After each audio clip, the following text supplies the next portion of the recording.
todos que estão assistindo esse vídeo. Hoje eu tô aqui pra gente continuar, que nós estamos estudando, fazendo a nossa série de Daniel. Nós estamos estudando o livro de Daniel, que é um livro muito importante para nós, que por mais que muita gente pense que não é um livro tão importante, por causa de que uma parte dele às vezes não é profética, algumas pessoas acham que apenas a parte profética é importante, e outras coisas também, mas muito embora essas coisas que as pessoas pensam, sim, o livro de Daniel é um livro muito importante, e por isso nós estamos fazendo essa série dele. Se você ainda não viu o capítulo 1 e 2, o 3 e o 4, eu recomendo que você assista os vídeos do nosso canal sobre esses capítulos, que você estude eles para que você entenda melhor sobre o capítulo 5, que nós vamos estudar hoje, e o capítulo 6 também. Hoje vai estar aqui tanto eu quanto meu irmão estudando com você o capítulo 5 e o capítulo 6 de Daniel. Eu vou fazer o 5 e ele o 6. E no próximo vídeo nós já vamos estar estudando a profecia de Daniel, algumas coisas muito legais e interessantes. Mas hoje nós estamos na parte histórica, que também é uma parte que eu gosto muito e que eu acho muito interessante, muito boa. E esse capítulo também é muito legal, a história que nós vamos estudar hoje. Antes da gente começar, eu quero fazer uma oração para que Deus esteja conosco, para que Deus nos abençoe, para que a gente consiga prestar bastante atenção no nosso estudo de hoje. Vamos orar?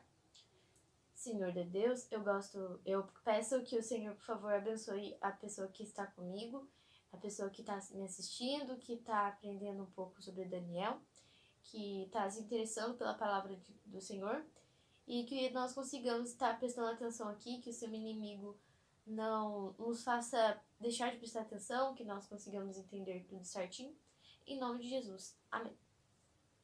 Bom, antes da gente começar a ler a Bíblia, eu quero focar um pouquinho primeiro na parte da história do que aconteceu entre o capítulo 5 e o capítulo 4 de Daniel, para a gente contextualizar mais o que a gente está aprendendo hoje. Hoje a gente vai falar de um rei chamado Belsazar, e ele era o rei da Babilônia. Mas você deve estar pensando, nossa, mas o rei da Babilônia não era Nabucodonosor? Acontece que, após a morte de Nabucodonosor, se passam 23 anos e agora é o reinado de Belsazar. E durante esses 23 anos também teve outros reis que reinaram.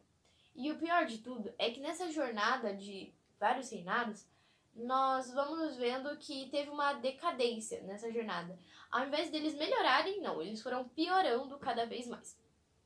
E Belsazar, ao contrário de seu pai, Nabucodonosor, que se converteu e aprendeu sobre Deus e sobre o Deus de Daniel, de Sadraque, Mesaque e Abednego, não. Ele não estava obedecendo a Deus e ele foi um rei muito ruim. Assim como os outros, ele também entrou nessa jornada de decadência e ao invés dele melhorar o reinado da Babilônia, não, ele piorou. E ele acreditava em vários deuses e adorava vários deuses, e o principal que ele adorava era o deus Lua.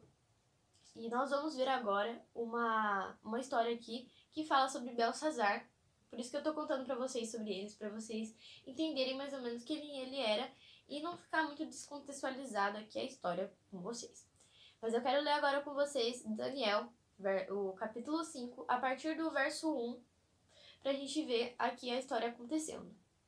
Uma coisa também interessante sobre esse capítulo é que na maioria dos outros capítulos nós vemos quando Deus queria alertar Nabucodonosor sobre algo, geralmente ele fazia o quê? Ele enviava um sonho para Nabucodonosor e através desse sonho ele falava com Nabucodonosor, ele falava o que Nabucodonosor tinha que fazer, o que tinha de errado, ele alertava e Daniel interpretava o sonho para Nabucodonosor.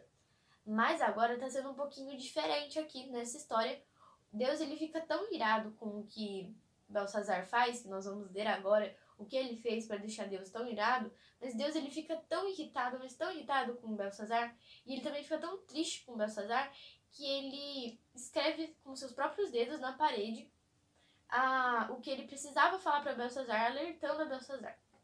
E eu quero ler aqui com vocês a partir do verso 1 do capítulo 5.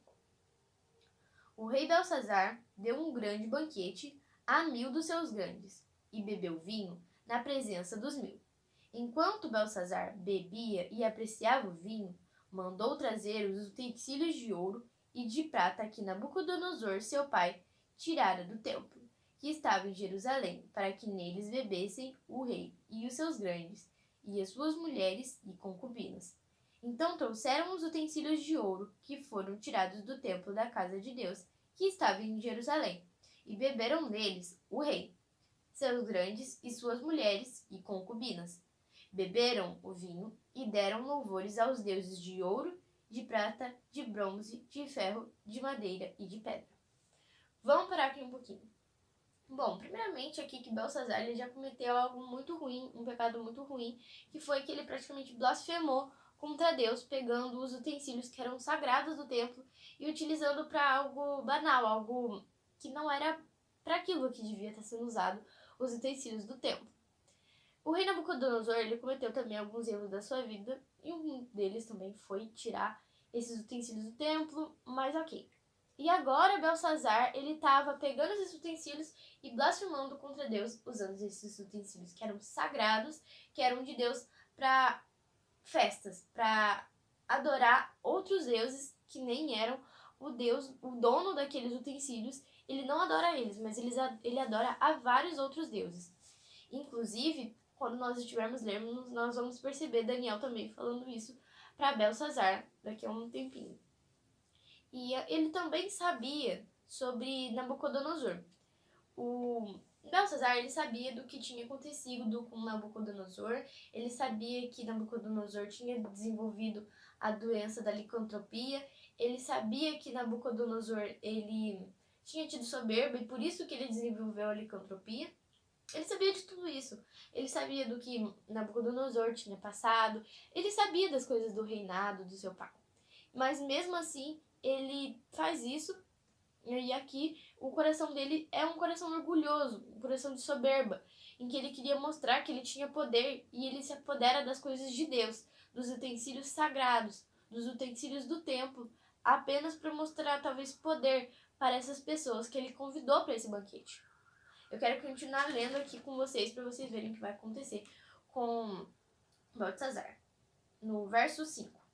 No mesmo instante, apareceram uns dedos de mão de homem e escreviam defronte do candeeiro, na caiadura da parede do palácio real. E o rei via os dedos que estavam escrevendo. Então se mudou o semblante do rei e os seus pensamentos o turbaram. As juntas dos seus lombos se relaxaram e os seus joelhos batiam um no outro. O rei ordenou em voz alta que introduzissem os encantadores, os caldeus e os feiticeiros. Falou o rei e disse aos sábios da Babilônia: qualquer que ler essa escritura e me declarar a sua interpretação será vestido de púrpura, terá uma cadeia de ouro ao pescoço e será o terceiro do meu reino. Então entraram todos os sábios do rei, mas não puderam ler a escritura, nem fazer saber ao rei a sua interpretação. Vamos parar aqui um pouquinho. Se nós vamos refletir, isso também acontece mais ou menos com Nabucodonosor, sobre esses encantadores não conseguirem entenderem o que Deus estava tentando dizer para o rei. Acontece a mesma coisa. Mas o interessante aqui é que Belsazar, ele promete as coisas para as pessoas que iriam interpretar, para esses encantadores, promete coisas boas, assim, sabe? Púrpura, o ouro, ok. Enquanto o rei Nabucodonosor, ao contrário disso, ele ameaça que se a pessoa não conseguisse interpretar o sonho, ele iria matar elas. Então é um pouquinho diferente o que nós vemos entre Belsazar e o pai dele, Nabucodonosor. Mas vamos continuar lendo aqui. Já deu pra perceber que Belsazar estava com medo, porque isso era algo sobrenatural. Tipo, do nada, dedos virem e começarem a escrever na parede. E provavelmente ele já estava com um certo peso, assim, de saber que aquilo que ele tinha feito não era certo, era errado, porque ele conhecia o que Nabucodonosor tinha passado. Então, talvez ele soubesse que ele não deveria ter pegado aqueles utensílios sagrados, né? Mas vamos continuar lendo aqui o verso 9. Com isto, se perturbou muito o rei Belsazar, e moldou-se-lhe o semblante, e os seus grandes estavam sobressaltados. A rainha mãe, por causa do que havia acontecido ao rei e aos seus grandes, entrou na casa do banquete e disse: ó rei, vive eternamente. Não te turbem os teus pensamentos, nem se mude o teu semblante. Há no teu reino um homem que tem o espírito dos deuses santos. Nos dias de teu pai se achou nele luz e inteligência, e sabedoria como a sabedoria dos deuses. Teu pai, o rei Nabucodonosor, sim, teu pai, ó rei, o constituiu chefe dos magos, dos encantadores, dos caldeus e dos feiticeiros. Porquanto, espírito excelente, conhecimento e inteligência, interpretação de sonhos, declaração de enigmas e solução de casos difíceis se acharam neste Daniel, a quem o rei pusera o nome de Beltesazar. Chame-se, pois, a Daniel, e ele dará a interpretação. Mais uma vez, Daniel aqui ele vem para interpretar, porque foi justamente esse dom que Deus deu para ele lá no capítulo 1. Quando nós voltamos bastante assim em Daniel, nós vemos que quando ele chega na Babilônia, ele decide não se contaminar com as iguarias do rei. E Deus ele dá esse dom de interpretação. Porque acho que Deus já sabia, né, que ele ia precisar disso. Tenho certeza que Deus já sabia que ele ia utilizar de Daniel para ele poder interpretar sonhos e outras coisas também, mensagens que Deus precisava para os governantes, para os reis de Babilônia. Outra coisa interessante que eu vou falar sobre esse capítulo 5 é porque nós vamos ver a profecia já acontecendo. Antes de eu continuar lendo aqui com vocês, nós vamos ler o verso 13 daqui a pouco, eu quero falar um pouquinho sobre o que acontece no capítulo 5, que acontece essa profecia que eu falei. No capítulo 2, Nabucodonosor tem aquele sonho da estátua em que a cabeça era de ouro e representava a Babilônia. Depois vem os peitos e os braços que se representavam o quê? A Medo-Pérsia. Quer dizer então que a Medo-Pérsia ela tomaria a Babilônia. E nós vamos ver aqui acontecendo exatamente isso, certo? Daqui a pouco vai acontecer isso. Nos dá até a entender que é um período bem pequeno de tempo, até de um dia aqui, pelo que é dito na Bíblia, parece muito que é muito rápido que isso acontece. Logo após a interpretação de Daniel, naquele mesmo dia, nós vamos ver algo bem terrível acontecer. Então vamos ler aqui o verso 13, para a gente ler essa história e ver o que aconteceu. Então Daniel foi introduzido à presença do rei. Falou o rei e disse a Daniel: És tu aquele Daniel dos cativos de Judá, que o rei, meu pai, trouxe de Judá? Tenho ouvido dizer a teu respeito que o espírito dos deuses está em ti, e que em ti se acha luz, inteligência e excelente sabedoria. Acabam de ser introduzidos à minha presença os sábios e os encantadores, para lerem essa escritura e me fazerem saber a sua interpretação, mas não puderam dar a interpretação nessas palavras. Eu, porém, tenho ouvido dizer de ti que podes dar interpretações e solucionar casos difíceis. Agora, se puderes ler essa escritura e fazer-me saber a sua interpretação, será vestido de púrpura, terás cadeia de ouro ao pescoço e serás o terceiro no meu reino. Então respondeu Daniel e disse na presença do rei: Os teus presentes fiquem para contigo, e dá os teus prêmios a outrem. Todavia lerei ao rei a escritura e lhe farei saber a interpretação. Ó rei, Deus o Altíssimo deu a Nabucodonosor teu pai o reino e grandeza, glória e majestade, por causa da grandeza que lhe deu. Povos, nações e homens de todas as línguas tremiam e temiam diante dele. Matava a quem queria e a quem queria deixava com vida. A quem queria exaltava e quem queria abatia. Quando, porém, o seu coração se elevou e o seu espírito se tornou soberbo e arrogante, foi derribado do seu trono real e passou dele a sua glória. Foi expulso dentre os filhos dos homens, o seu coração foi feito semelhante ao dos animais, e a sua morada foi com a dos jumentos monteses. Deram-lhe a comer erva como os bois, e do orvalho do céu foi molhado seu corpo. Até que conheceu que Deus o Altíssimo tem domínio sobre o reino dos homens, e a quem quer constituir sobre eles. Eu vou parar aqui para falar uma coisa legal para vocês, é que eu reparei que todas as vezes que vai falar disso que aconteceu com Nabucodonosor, sobre ele ter tido essa doença da licantropia, dele ter tido esse meio que castigo que Deus deu para ele aprender sobre a soberba, sobre o orgulho, nós vemos que toda vez que é referido a isso, é usado as mesmas palavras. Vamos ver aqui, diz, no verso 21, no finalzinho diz: O Altíssimo tem domínio sobre o reino dos homens e a quem quer constituir sobre eles. Sempre fala a mesma coisa, só que nós vemos que passa muito tempo entre isso que acontece, vai passando muito tempo. Provavelmente Daniel já estava velho, mas ele ainda lembra disso que tinha acontecido.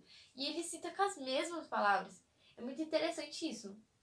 E quando não fala o Altíssimo tem domínio sobre o reino dos homens e a quem quer constitui sobre eles, fala, e o dar a quem quer.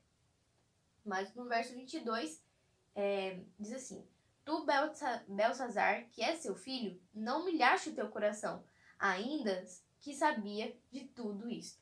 Então aqui concretiza que Belsazar, ele sabia do que tinha acontecido com o pai dele, ele sabia sobre a soberba, ele sabia sobre o Deus de Daniel, mesmo assim ele não adorava o Deus de Daniel, e ele fez tudo isso que não era bom e não era correto perante o Senhor.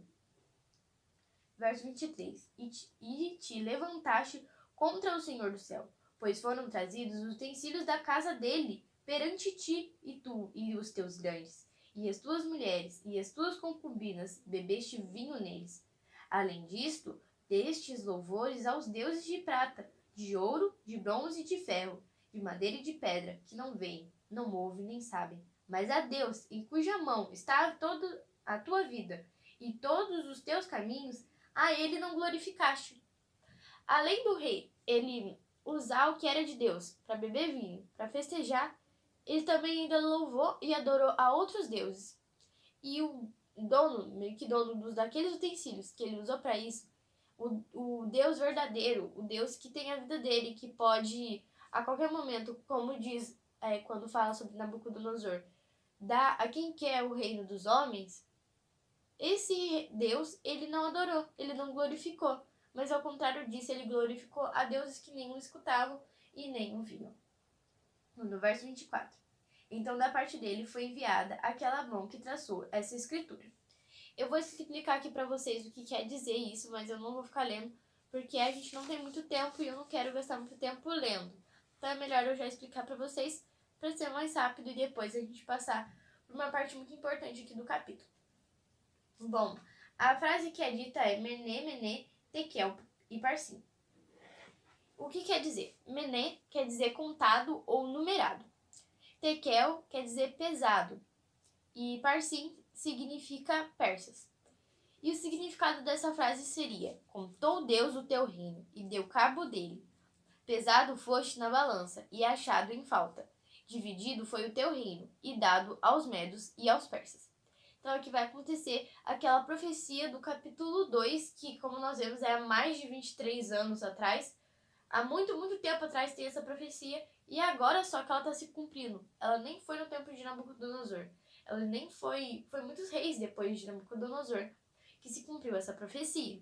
E eu só quero ler com vocês para vocês verem como termina isso aqui para a gente poder ir para outra parte que não está escrita, mas que nós vamos analisar aqui sobre a Babilônia. Vamos ler o verso 29.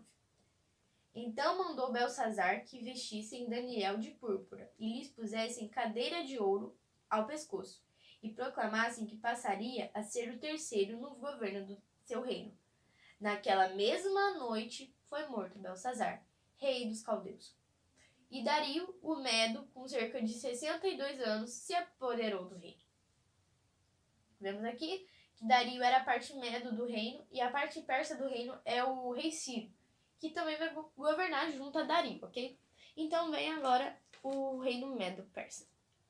E para a gente finalizar o que a gente está estudando aqui sobre o capítulo 5 e nós vamos para o capítulo 6, eu quero falar um pouquinho com vocês sobre a semelhança da Babilônia literal e da Babilônia simbólica. Vocês devem estar se perguntando para que eu vou falar disso com vocês, mas é porque, como eu sempre faço, eu falo algumas coisas agora, para que quando nós estivermos estudando sobre isso, que no caso vai ser no próximo capítulo que eu vou estudar com vocês, a gente já vai usar isso, no capítulo 7. Por isso que eu já estou comentando com vocês, para ficar bem claro e vocês já estarem preparados para quando a gente começar a estudar isso, porque é um pouquinho mais difícil, realmente, de entender. E como nós vamos parar de falar da Babilônia por enquanto, não porque vai vir o reino medo-persa, depois nós vamos ir para outros reinos que vão vir após esse, nós vamos meio que deixar a Babilônia de lado, porque ela já vai ter passado. Então, por isso eu vou fechar aqui, a gente vendo as semelhanças da Babilônia do Apocalipse, que é a Babilônia simbólica, e a Babilônia literal, que era lá do tempo de Daniel, do tempo de Nabucodonosor. Lembrando que a Babilônia simbólica não é um reino que vai se levantar nos fins do tempo igual a Babilônia, caso você pode pensar isso. Não, não é isso. É apenas a Babilônia simbólica mesmo do Apocalipse. Então vamos ver. Primeiro está lá em Jeremias 51:13, que é da Babilônia literal, diz que habita sobre muitas águas. E sobre a Babilônia simbólica diz sentada sobre muitas águas. Apocalipse 17, 1. E em Jeremias 51, 7, fala sobre a Babilônia literal, copo de ouro na mão do Senhor. E em Apocalipse 17, 4, falando sobre a Babilônia simbólica, tem na mão um cálice de ouro. Em Jeremias 51, 8, falando sobre a Babilônia literal, diz, repentinamente caiu Babilônia. Em Apocalipse 14, 8, falando sobre a Babilônia simbólica, diz, caiu a grande Babilônia. Em Isaías 47, 7 e 8, falando sobre a Babilônia literal, diz, eu serei senhora para sempre, não ficarei viúva. E sobre Apocalipse 18, 4, falando da Babilônia simbólica, diz assim, eu acho que eu falei errado, Apocalipse 18, 7, caso eu tenha falado errado, perdão. Estou sentada como rainha, viúva, não sou, portanto, nunca achei de ver. Não sou viúva, viúva não sou, portanto, nunca achei de ver. Falando sobre a Babilônia simbólica, em Jeremias 51, 45, diz, saí do meio dela, ó povo meu. E sobre a Babilônia simbólica, Apocalipse 18, no verso 4, retirai-vos dela, povo meu. Falando em Jeremias 51, verso 48, sobre a Babilônia literal, por ocasião de sua queda, os céus e a terra jubilarão. Sobre a Babilônia simbólica, em Apocalipse 18, 20, por ocasião de sua queda, exultarão os céus, santos e apóstolos. Em Jeremias 51, 56, falando sobre Babilônia literal, como uma pedra será afundada a Babilônia. E sobre a Babilônia simbólica, em Apocalipse 18, 21, como grande pedra será arrojada a Babilônia. Nós vemos aqui que tem várias semelhanças entre a Babilônia literal e a Babilônia simbólica. E no capítulo 7, eu vou tentar deixar na descrição do vídeo essas semelhanças entre Babilônia literal e a Babilônia simbólica, ali bem numeradinho para você, se você quiser copiar, para você poder usar isso, tá? No capítulo 7, para você não se esquecer, já que a gente vai usar isso e nós vamos falar um pouquinho mais sobre a Babilônia simbólica do que a literal. Mas nós vamos ver isso. E agora nós vamos estudar o capítulo 6. No caso, meu irmão vai estar aqui estudando com a gente o capítulo 6 agora. E até o capítulo 7 que eu vou estar estudando com vocês. Agora nós estaremos estudando o capítulo 6 de Daniel, mas antes disso eu gostaria de também fazer uma oração com vocês. Obrigado, Senhor, por mais estudos que nós estaremos fazendo aqui, dessa vez do capítulo 6, minha irmã que acabou de falar sobre o capítulo 5, que nós possamos compreender da melhor maneira, possamos estar em paz nesse estudo e possamos trazer isso para a nossa vida também como um exemplo. Assim como Daniel reagiu naqueles momentos, nós possamos ser igual a ele, possamos ter ele como exemplo. É isso que eu te peço, em nome de Jesus. Amém. Agora eu convido você que está aí para que nós abramos a Bíblia lá no livro, se você já está com a Bíblia aberta, em Daniel no capítulo 6, e nós vamos começar do versículo 1.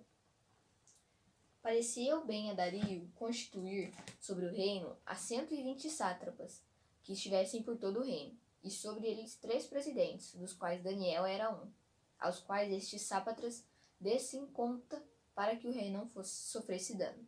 Então o mesmo Daniel se distinguiu destes presidentes e sátrapas, porque nele havia um espírito excelente, e o rei pensava em estabelecê-lo sobre todo o reino. Então os presidentes e os sátrapas procuravam ocasião para acusar a Daniel a respeito do reino, mas não puderam achá-lo, nem culpa alguma, porque ele era fiel, e não se achava nele erro e nem culpa. Disseram, pois, este homem, nunca acharemos ocasião para acusar a este Daniel, se não o procurarmos contra ele na lei do seu Deus. Vemos aqui um exemplo de que, tá vendo, você conhece alguma pessoa que seja invejosa? Vemos até aqui que no tempo de Daniel que era um homem tão bom, ele tinha inveja, não é que ele tinha inveja, as pessoas sentiam inveja dele. Mesmo ele sendo uma pessoa tão boa para com os outros, sendo uma pessoa que tratasse os outros da melhor maneira possível, tinha gente que ainda tinha inveja dele e buscava fazer algo de ruim para eles, acabar meio que prejudicando a vida dele. Mas vamos continuar? No verso 6. Então estes presidentes e sátrapas foram juntos ao rei e lhe disseram, ó rei, Dario vive eternamente.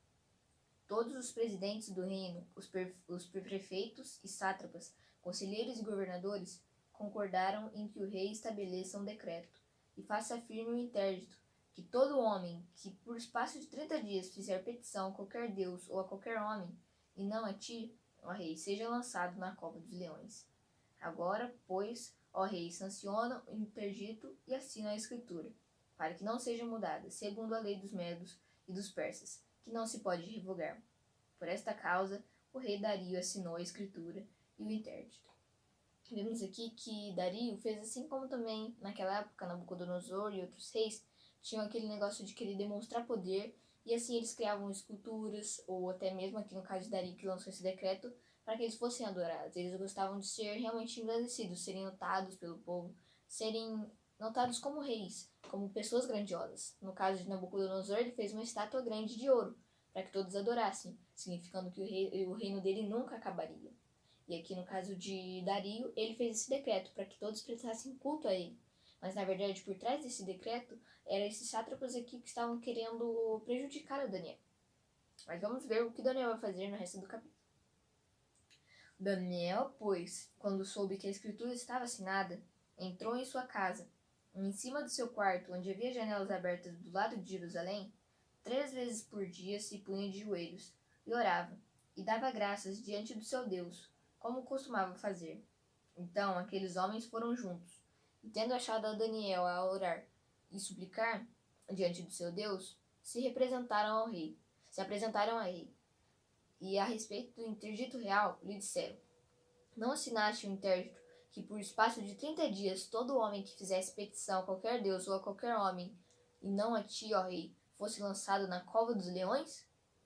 Respondeu o rei e disse: essa palavra é certa, segundo a lei dos medos e dos persas, que se não pode revogar. Então responderam e disseram ao rei: esse Daniel, que é dos exilados de Judá, não faz caso de ti, ó rei, nem do interdito que assinaste. Antes, 3 vezes por dia faz a sua oração. Vemos aqui que Daniel realmente se identificou no meio daquelas pessoas, mesmo estando ali no meio daquelas pessoas ruins e mesmo com o decreto em que ele fosse lançado numa cova de leões, mesmo assim ele não deixou de buscar Deus. Ele fazia essa oração 3 vezes por dia na janela da casa dele. Não fazia aquilo no escondido, ele fazia aquilo para que qualquer um que pudesse passar pudesse ver que ele servia a um Deus. Ele queria demonstrar de que ele era fiel a Deus, que ele tinha um Deus e tinha um princípio. Ele não fazia aquilo escondido dentro da casa dele, ele fazia à vista das outras pessoas. E não foi por causa de um interdito ou de algum outro comando que o rei deu que impediria ele e iria fazer ele parar de orar. No verso 14. Tendo o rei ouvido essas coisas, ficou muito penalizado e determinou consigo mesmo livrar Daniel, e até o pôr do sol se empenhou por salvá-lo. Então aqueles homens foram juntos ao rei e lhe disseram: sobe, ó rei, que é a lei dos medos e dos persas, que nenhum interdito ou decreto que o rei sancione se pode mudar. Então o rei ordenou que trouxessem a Daniel e o lançassem na cova dos leões. Disse o rei a Daniel: o teu Deus, a quem te continuamente serves, que ele te livre.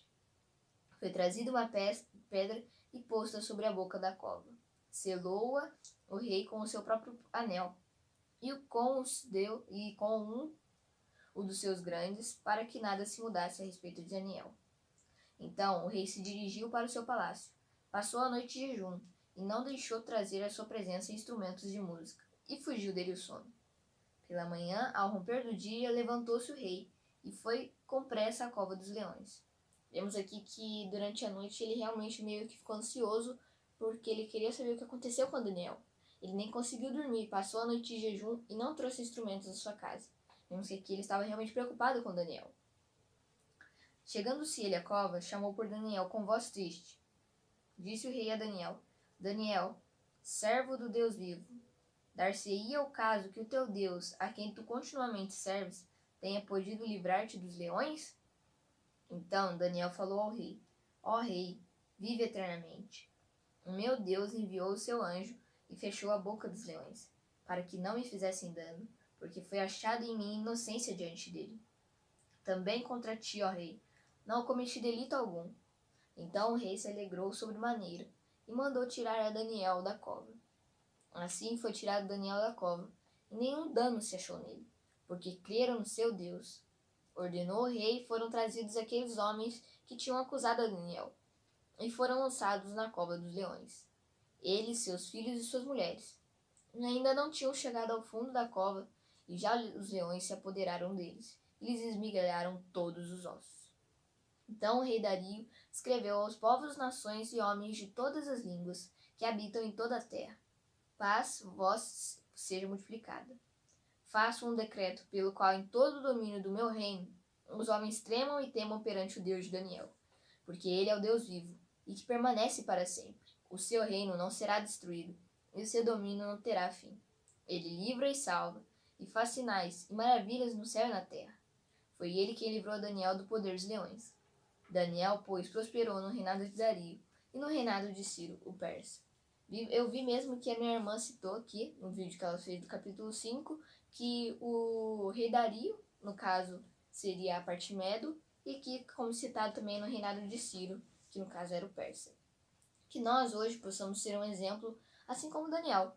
Da mesma maneira em que ele demonstrou orar a Deus num momento muito difícil, quando ele estava na cova dos leões, que ele pôde ser um exemplo para as outras pessoas, até mesmo quando tinha um decreto que as pessoas seriam mortas se elas adorassem a outros deuses, que nós possamos fazer isso na frente das pessoas.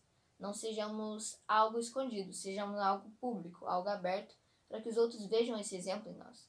Que nós não nos escondamos dentro de casa, sim saímos para poder fazermos os discípulos de todas as nações, que é dito na Bíblia. Que assim como Daniel, no momento em que ele seria jogado numa cova de leões, ele teve coragem e creu no seu Deus, que nós possamos crer no nosso Deus, termos a fé que ele quer que nós tenhamos, para que ele possa resolver os nossos problemas. Que hoje, que todas as vezes que nós estivermos juntos estudando sobre a nossa Bíblia, sobre o que Deus tem nos passado, que nós possamos ser um exemplo, que nós possamos ser como Daniel, tomarmos como ensinamento o que ele nos passou. E que nós também possamos ter a mesma fé de Daniel, e também, assim como Dario, ele não conseguiu dormir por causa de ter aquela ansiedade, de saber como Daniel estava, porque ele via a diferença de Daniel no meio dos outros, porque Daniel realmente era um servo de Deus. Vamos até que quando ele convoca esses sátrapas e esses 3 meio que presidentes, Daniel se sobressaiu entre eles, pela sua crença, pela diferença dele no meio da sociedade, no meio das outras pessoas. Que nós também possamos ser diferentes, que os outros enxerguem Deus na nossa vida, enxerguem nós como enxergavam a Daniel. Que nós possamos ter a mesma fé, a crença que ele teve, que isso foi o que livrou ele da cova dos leões. Que nós não tenhamos a inveja que esses sátrapas tiveram de Daniel, que Daniel, que era uma pessoa tão boa e que nesse momento estava aqui sendo jogado na cova dos leões, estava também adorando ao seu próprio Deus, estava sendo julgado por outras pessoas, estava recebendo, no caso, essas energias negativas dos outros. As outras pessoas estavam querendo prejudicar ele, porque tinham inveja dele. E outra coisa também importante é que vemos que até mesmo na velhice de Daniel, ele estando aqui bem velho já, Deus não o desamparou, Deus o protegeu quando ele estava na cova dos leões. E Deus nunca deixa um servo seu. Ele sempre vai até o final com ele, não importa o que aconteça, que ele sempre vai estar junto com a gente. E agora, para nós finalizarmos, eu gostaria de convidar você a curvar sua fronte para que nós fizéssemos uma oração, agradecendo pelo estudo, para também pedir pelos próximos capítulos que nós estaremos estudando mais para frente. Obrigado, Senhor, por mais um estudo que nós completamos juntos, nós possamos ser exemplo para outras pessoas, possamos ser diferentes. Muito obrigado pela compreensão que recebemos de cada versículo que estudamos hoje, essa história também de Daniel, do livramento dele na cova dos leões.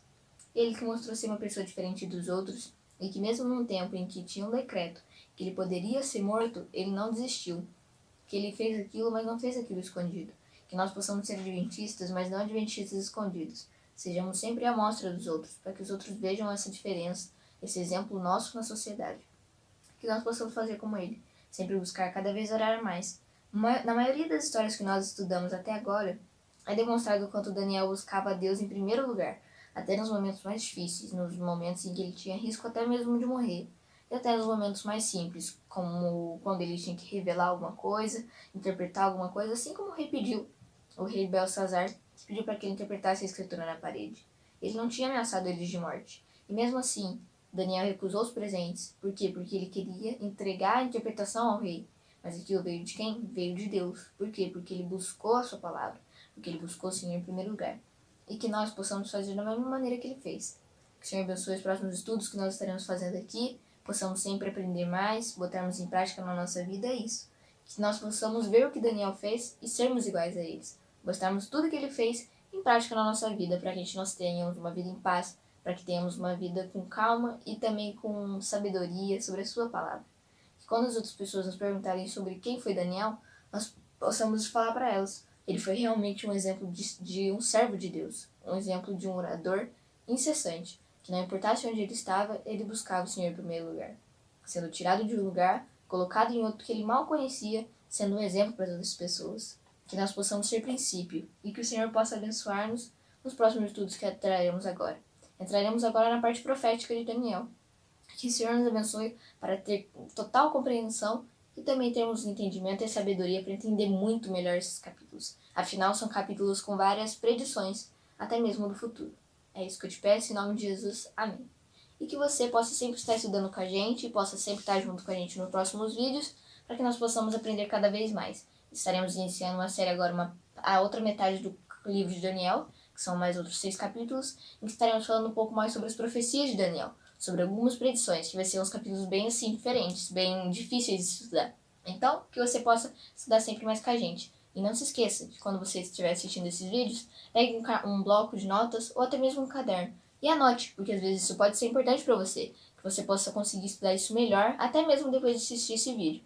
Afinal, é sempre bom escrever. Por quê? Porque daí nós conseguimos guardar na nossa cabeça melhor, na nossa memória. Possamos ser um exemplo para as outras pessoas e estar sempre estudando juntos. Muito obrigado e até o próximo vídeo.